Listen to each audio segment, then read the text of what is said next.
Hello everyone, welcome to my vlog.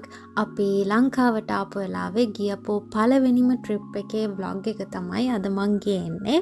අපි ලංකාවට ඇවිල්ලා ගියපු පළවෙනිම ට්‍රිප් එක තමයි අනුරාධපුරේ. අපි කන්න ඇවිල්ලා ඉන්නේ අනුරාධපුරේ තියෙන Golden Mango කියන රෙස්ටෝරන්ට් එකට. අපි මෙතනට තමයි ආවේ උදේට දවල්ට රෑට 3ටම කන්න. මොකද මෙතන කෑම හරිම රහයි. ඒ වගේම ගානත් හරිම රීසනබල්.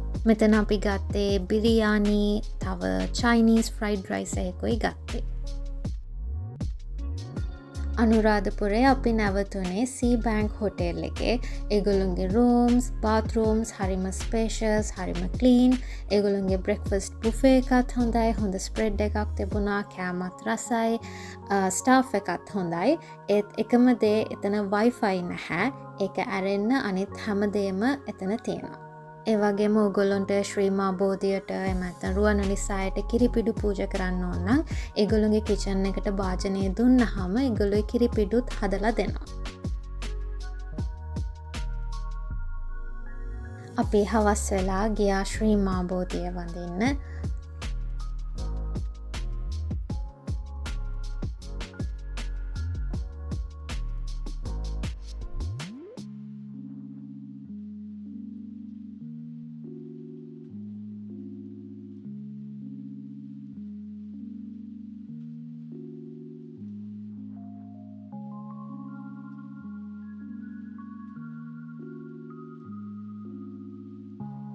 ඊට පස්සේ රුවන්වැලි සෑයට ගියා.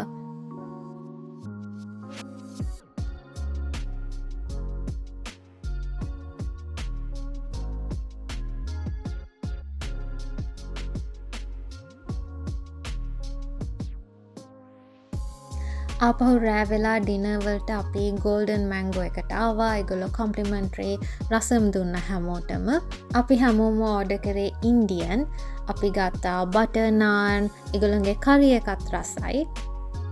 අපි තව ස්මූදීස් එහෙම ගත්තා. ඒගොල්ලන්ගේ ස්මූදීස් මාර රසයි. මං ගත්තේ මැංගෝ ස්මූදි එකක්. ඒක හරිම රසයි. තව අපි ගත්තා තෝසේ.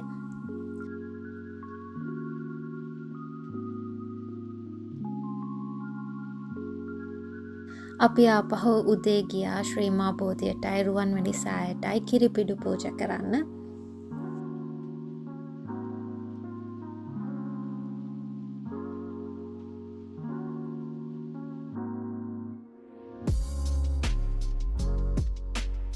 හවස් වෙලා අපි අටමස්ථාන වඳින්න ගියා. මේ සමාධි බුදු පිළිමේ වඳින්න යන ගමන් මේ තූපාරාමය,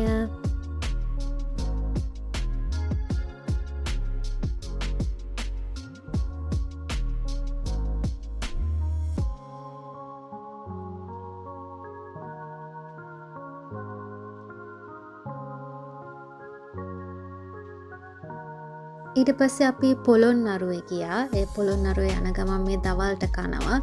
අපි පොළොන්නරුවට ගියේ සෝමාවතිය වඳින්න යන්න. සෝමාවතිය තියෙන්නේ පොළොන්නරුවෙනුත් චුට්ටක් එහා කැලයක් මැද්දෙන් වගේ යන්න තියෙනවා. ඉතින් සෝමාවතී සෑය විශේෂ වෙන්නේ බුදුහාමුදුරුවන්ගේ දකුණු දළදාව නිදන් කරලා තියෙන්නේ මෙතන.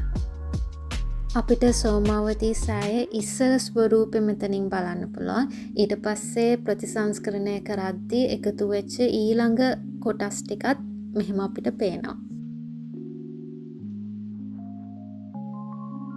ඊට පස්සේ අපිට චූටි යාළුවෙක් එකතු වුණා. මෙයා අපේ පස්සෙන්ම දිගටම ආවා. එතන හිටපු කට්ටියත් අපෙන් ඇහුවා එයාව පෙට්ටියකට දාලා දෙන්නද කියලා. ඒත් ඉතින් එයාව ගෙනියන්න බෑනේ. ඉතින් ඒ නිසා අපි යාට බායි කියලා ආවා. මේ සෝමාවතී සෑයේ තියෙන බුදු මැදුර, එතන කරඬුවක් තියෙනවා, තව බුදු පිළිම තියෙනවා.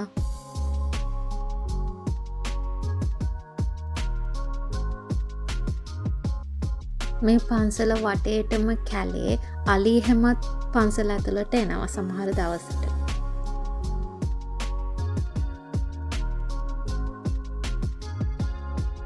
ඊට පස්සේ අපි පොළොන්නරුවේ තියෙන රෙස්ටෝරන්ට් එකක් රාජධානි කියලා. මට නම් ඒ වෙලාවේ බඩගින්නක් තිබුණේ නැහැ. ඒත් අපේ ගෙදර කට්ටිය නම් රසයි කියලා එතන කෑම කෑවා. මම ගත්තා වැනිලා මිල්ක් ෂේක් එකක්. ඒකත් රහට තිබුණා. ඊට පස්සේ අපි ගියා පොළොන්නරුවේ නටබුන් බලන්න. මේ තියෙන්නේ වටදාගේ.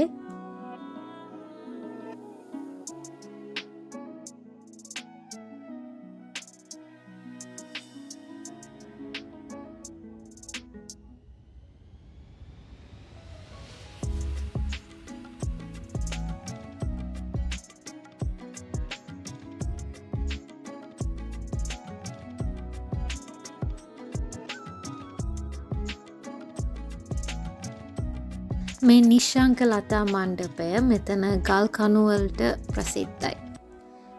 ඊළඟට මේ යන්නේ ගල් විහාරයට. මෙතන කාපාක් එකේ ඉඳලා චුට්ටක් දුර ඇවිදගෙන යන්න තියෙනවා. එතන තියෙනවා ඉන්දි පිළිමේ, හිටි පිළිමේ, පරිනිබ්බාන පිළිමේ. මේ පිළිමි දිහා හොඳට බැලුවොත් අපිට පේනවා මොකක් හරි කොළ පාට ලෝහයක් ඒ පිළිමේ ආලේපනය කරලා තියෙනවා. ඒක තමයි අපිට කොළ පාටට පේන්නේ. පරිනිබ්බාන පිළිමේ එතන වහලේ සුද්ධ කරනවා. ඒ නිසා තමයි ඒගොල්ලෝ පොළු දාලා තියෙන්නේ. මේ තමයි පොළොන්නරුවේ තියෙන ලොකුම ස්තූපය රන්කොත් වෙහෙර.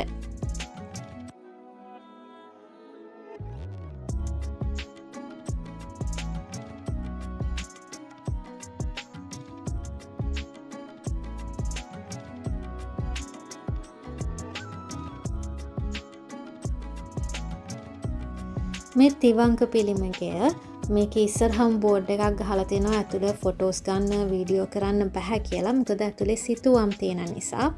ඇත්තට මේ සිතුවම් තාමත් ලස්සනට ඒ විදිහටම ආරක්ෂා වෙලා තියෙනවා. මෙතන දැන් ප්‍රතිසංස්කරණය වෙමින් පවතින තැනක්.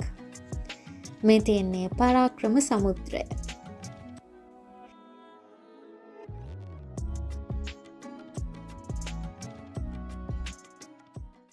ඊළඟ දවසේ අපි ගියා මින්නේරිය නැෂනල් පාර්ක් එකට සෆාරි යන්න.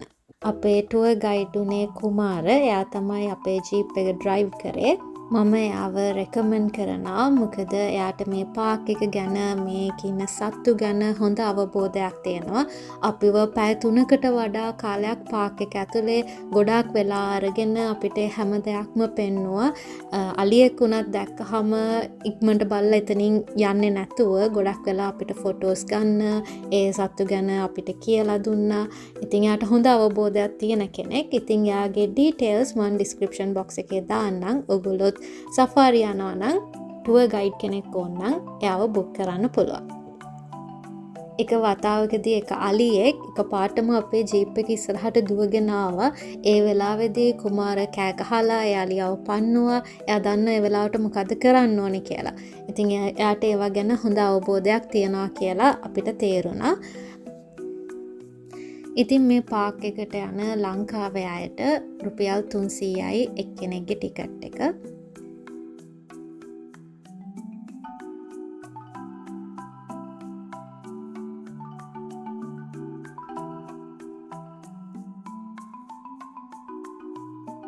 මේ එක අලියෙක් අපේ ජීප් එක ළඟින් ගියා. හැබැයි එයා මුකුත් කරේ නෑ. එයාගේ පාඩුවේ ගියා. අපි මින්නේරිය වැව ඉවුරට ළඟට ආවා. මෙතන නම් ඒ වෙලාවේ අලි හිටියේ නැහැ. ඉතින් ඒ නිසා අපි තව තැනකට දැන් යනවා. දැන් අපි මේ කැලේ ඇතුළට යනවා. මට තිබ්බ ලොකුම බය තමයි කොයි වෙලාවේ කොහෙන් අලියෙක් අපේ ඉස්සරහට එයිද කියලා. එහෙම නැත්නම් මේ වහලේ උඩින් සරපෙක් ඇතුළට වැටෙයිද කියලා. ඔය බය තමයි මට මුළු සෆාරි එක පුරාවටම තිබුණේ.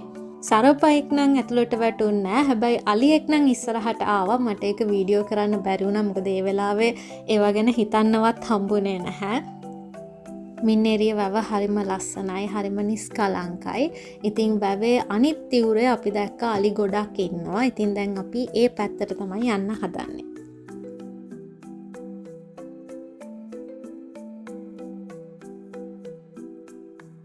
ඔන්න මෙතන ඉඳන් අලි ගොඩාක් අපිට හම්බුණා. ගොඩාක් කිට්ටුවට මේගොල්ලෝ ආවා. අපේ ගයිඩ් කිව්වා මෙතන අලි ඒගොල්ලන්ට මිනිස්සු පුරුදුයි. එහෙම ලේසියෙන් ඒගොල්ලෝ ඇවිල්ලා ජීප් වලට ගහන්නේ නැහැ කියලා. ඉතින් අපි දැනගන්න ඕනේ ඒගොල්ලෝ ළඟටම යන්නේ නැතුව ඒගොල්ලන්ට කරදරයක් වෙන විදිහට ඒගොල්ලොන්ව බය හිතෙන විදිහට වැඩ කරන්නේ නැතුව ඈතින් බලලා එන්න.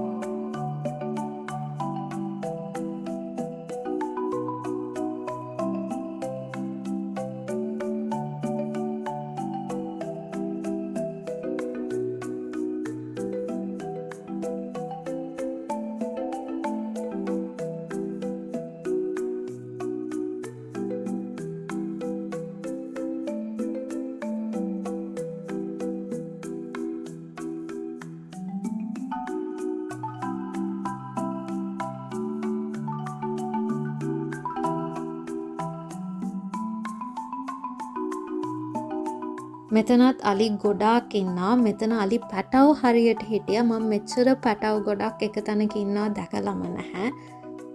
ඉතින් සෆාරි එකක් යන්න හොඳම වෙලාව කළුවර වැටෙන්න කලින් යන එක. මොකද කළුවර වැටුණාට පස්සේ කිසිම දෙයක් බලන්න වෙලත් නැහැ. අනිත් එක පාක් එකත් වහනවා හවස 6ට.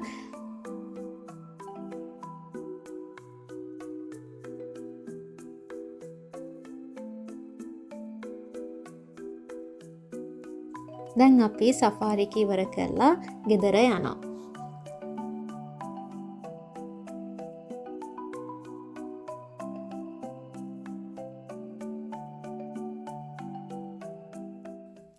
ඉතින් මට බැරි වුණානේ ඔයගලන්ට පෙන්නන්න අපි පොළොන්නරුවේ නැවතිච්ච තැන මේ ටිෂාන් කියලා පොඩි රිසෝට් එකක්. මේකේ විශේෂත්වය තමයි ඒගොල්ලෝ පරිසරයත් එක්ක තියෙන ලස්සන රිසෝට් එකක්. එතන ලස්සන පූල් එකක් තියෙනවා, ගොඩාක් ගස් එහෙම තියෙනවා. හරිම නිස්කලංක රිසෝට් එකක්. හැබැයි රිසෝට් එකෙන් කෑම ඕඩර් කරන්න එපා. මොකද එකක් ගාන වැඩි. අනිත් එක කෑමේ ගානට චුට්ටක් රහ මදි. ඉතින් ඊට වඩා හොඳයි පොළොන්නරුවේ ටවුන් එකට ගිහිල්ලා එතනින් කෑම ගන්න එක. මොකද එතන සෑහෙන ඔප්ෂන්ස් තියෙනවා.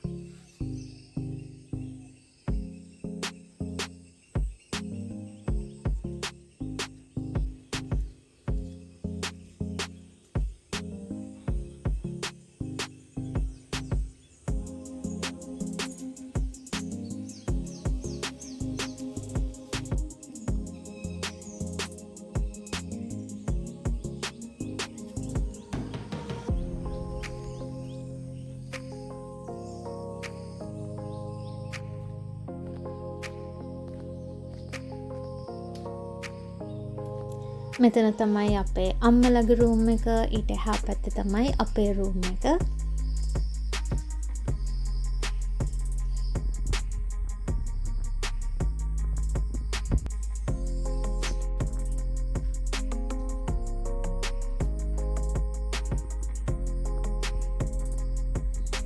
ඉතින් මෙතනින් අද vlog එක මම ඉවර කරනවා. next week අපි නිගම්බෝ trip එකක් යනවා. ඉතින් ඒ vlog එකත් අනිවාර්යෙන් බලන්න.